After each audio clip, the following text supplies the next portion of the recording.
Everyone, আজকে দেখাবো একটা দারাজ থেকে প্রোডাক্ট কিনেছি গাছে জল দেওয়ার জন্য। তো দেখি এটা কতটা কার্যকারী, আপনাদের সাথে শেয়ার করছি। এটা খোলো নাও। তারা আসলে ঈদের মধ্যে বাসায় যাবেন, গাছে পানি দিতে পারবেন না, তারা এটা ইচ্ছে করলে কিনতে পারে না। আচ্ছা আগে দেখো যে আসলে কতটা ভালো এটা। ও মাই গড, এটা সেট করা না, সেট করে নিতে হবে। দেখো এটা হয় কিনা। এটা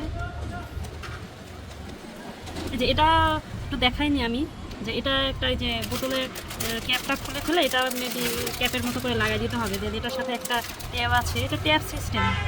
তো দেখি দেখাচ্ছি, আচ্ছা ওইটা লাগাও, দেখো তো হয় কিনা। হয়েছে। আচ্ছা ওই ট্যাপটা কীভাবে লাগাবে?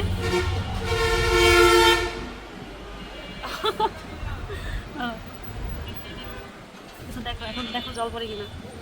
ও আচ্ছা, এটা কম বেশি করানোর জন্য দেওয়া আছে, লক দেওয়া আছে। ভালোই তো। এখন দেখো জল পড়ে কিনা আগে। আচ্ছা এই যে গাছের গোড়া, এটা পুঁতে দিতে হবে। একটু দাও দেখি, একটু দেখো, ওপেন করো। পড়ছে জল, পুরোটা ছাড়ো। পড়ছে না কেন?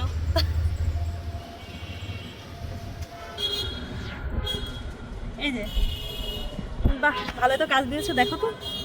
আচ্ছা আমি আপনাদেরকে দেখিয়েছিলাম যে এটা দিয়ে জল পড়ছে, কিন্তু আসলেই না, এটা দিয়ে জল পড়েনি। তখন ভালো একটা মানে হাতের প্রেসের কারণে যেটুকু জল এটার মুখে আসে সেটুকুই পড়ে, তারপরে থেমে যায়।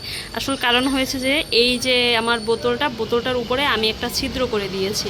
ছিদ্র করে দেওয়ার ফলে মানে এটা দিয়ে ভালো, দেখেন এই যে পড়ে যাচ্ছে, ফোঁটা ফোঁটা জল এটা দিয়ে পড়েই যাচ্ছে।